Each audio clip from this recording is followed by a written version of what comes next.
je vais tenter de faire ça bref. Je dois dire d'emblée que je crois que les médias jouent un rôle énorme dans l'exacerbation de tensions sociales.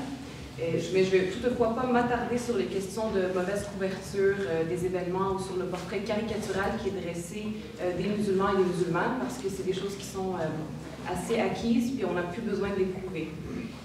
Par contre, j'aimerais partager avec vous deux réflexions, attirer votre attention peut-être sur quelques angles morts. La première étant le type de lexique qui est employé dans les médias. Puis c'est une des choses, à mon avis, qui accroît le climat sensationnaliste ambiant. Pensez par exemple à la catégorie de lexique liée à tout ce qui touche de près ou de loin à l'islam. Donc on va avoir des différents acteurs médiatiques qui vont employer des mots comme djihad, fatwa, niqab, burqa, voile de manière interchangeable, sans réellement saisir le sens de ces mots-là. Donc, à mon avis, c'est extrêmement problématique parce qu'on met ces mots de l'avant puis on accentue une espèce de climat très caricatural, déconnecté de la réalité, de tout ce qui entoure le monde musulman. D'autre part, il y a un autre type de lexique qui est couramment utilisé dans les médias, mais aussi par la classe politique, les universitaires et même dans les milieux militants. Et ce lexique-là entoure les concepts sociaux et juridiques, par exemple laïcité, neutralité, accommodement raisonnable. Et encore une fois, ces notions sont employées de manière excessive et complètement de travers par les politiciens, les journalistes, les chroniqueurs et immanquablement, ça se reflète dans le discours de la population sur Internet, par exemple. Et je crois que de vider ces mots de leur sens contribue à créer ce climat alarmiste où on sent, par exemple, que la laïcité au Québec est constamment menacée ou que les minorités ont des passe-droits à travers les accommodements raisonnables. Et de ne pas connaître le sens profond de ces notions sociales et juridiques nourrit ces réactions et ces inquiétudes qui sont totalement infondées. Il y a donc un énorme travail de vulgarisation, d'explication et d'éducation qui doit être fait pour clarifier ces concepts-là et calmer les esprits et les tensions dans la société québécoise. Pour ce qui est de la première catégorie que j'ai nommée, les mots qui sont liés à l'islam, moi, je crois qu'il faut tout simplement arrêter de les utiliser si on ne maîtrise pas ces notions-là. On ne parle pas de djihad si on ne sait pas ce que le djihad veut dire, n'est-ce pas? Donc ça, c'est d'une part. D'autre part, un autre des problèmes que je vois avec la manière dont les médias parlent du fait religieux, c'est qu'ils contribuent à nourrir un univers fantasmé à l'égard de tout ce qui se rapporte de proche ou de loin à l'islam. Les images en sont la preuve par excellence. La plupart du temps, quand des articles parlent d'immigration ou bien de religion ou n'importe quoi de connexe, on va utiliser des images de femmes en niqab, encore une fois, dans une pièce sombre, une expression faciale qui est triste, et souvent ça va être tiré de banques d'images qui proviennent de l'Irak ou du Yémen. Donc, encore une fois, c'est aucunement, ça ne représente pas la diversité et la réalité des femmes musulmanes au Québec. Donc, on comprend que c'est encore une fois très problématique. Et remarquez aussi qu'il va y avoir beaucoup de photos et de manières de traiter le fait religieux musulman de manière déshumanisante. Les femmes seront par exemple illustrées de dos. On ne verra pas souvent leur visage, ce qui contribue à les dresser un peu comme des êtres anonymes, des inconnus, des espèces de tantes ambulantes qui n'ont pas de personnalité.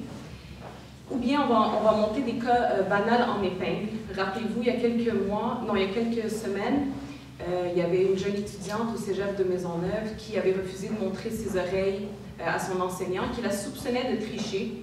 Et ce cas-là a été repris par tous les journaux au Québec, ce qui est un peu aberrant parce que ce n'est pas vraiment d'intérêt public, mais on prend des cas comme ça qui sont très banals, puis on en fait quelque chose de vraiment d'intérêt général, puis on le monte en épingle.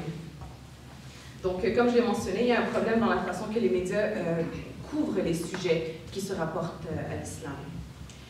Et le paradoxe là-dedans, c'est qu'autant on entend parler d'islam partout et tout le temps, à chaque fois qu'on ouvre un journal, la télé et la radio, autant c'est un groupe d'individus qui continuent d'être sous-représentés, invisibilisés, mis de côté. On ne les traite pas comme... Et même quand on leur laisse la parole, ils ne sont pas vraiment traités comme des interlocuteurs valables. On va souvent penser, par exemple, qu'ils sont trop émotifs, trop fâchés. Combien de fois on a entendu ça, les musulmans qui interviennent dans les médias sont ou trop fâchés ou bien trop proches de leur sujet, ils n'ont donc pas d'objectivité. On va même jusqu'à penser qu'ils nous cachent des affaires, qu'ils sont rusés, qu'ils ont un agenda politique ou religieux. C'est donc difficile d'avoir des dialogues constructifs dans un tel contexte qui nourrit encore une fois cet univers fantasmé de l'islam. J'ai des exemples, peut-être un exemple concret pour mieux illustrer mon idée. En 2013 et en 2014, le débat sur la Charte des valeurs battait son plein au Québec. Vous savez tous de quoi je parle. Et j'ai eu l'occasion à ce moment-là d'avoir une participation médiatique assez active. Mais à plusieurs reprises, j'ai été témoin de commentaires ou de comportements dérangeants au sein du milieu médiatique, notamment quand on essayait de créer une espèce de show tape à l'œil, bien plus qu'on ne s'intéressait à ce que les femmes musulmanes avaient à dire, bien plus que de vouloir informer. Je me rappelle d'une amie qui m'avait rapporté une fois les propos d'une recherchiste qui avait reçu la commande de trouver des voiles et des accents. Donc, ce n'est pas des femmes qu'on voulait entendre, on voulait des voiles et des accents, recréer un show de boucan sans arrêt. Donc, bref, on a là un réel défi qui est celui de participer à la discussion médiatique, parce que je crois qu'elle est nécessaire, mais de participer avec nos termes et en ne nourrissant pas cette bête sensationnaliste. Et pour finir, parce qu'on m'a demandé de finir avec une suggestion, une piste de solution, je réitère qu'il faut exiger d'exister dans tous les espaces, dont les espaces médiatiques, qui aujourd'hui, on ne peut pas passer à côté. C'est des espaces qui sont dominants dans nos sociétés. On doit investir ces lieux-là, qui sont encore dominés par des personnes blanches d'origine canadienne-française, souvent des hommes, mais pas seulement. Il faut donc les investir et participer à la narration, ne pas laisser d'autres écrire notre histoire à notre place.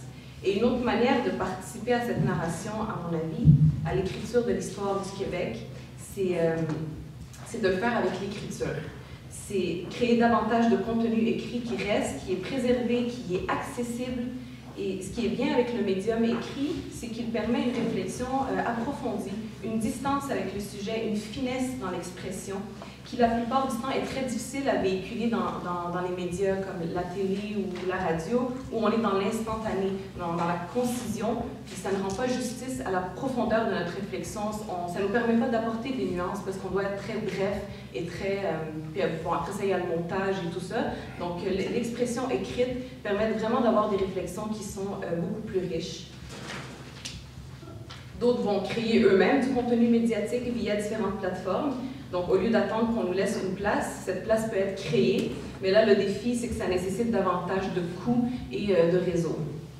Donc voilà, en gros, ce qu'il faut retenir, c'est que pour avoir une couverture du fait religieux plus objective, il faut que les principaux et les principales concernés réclament et s'approprient la narration.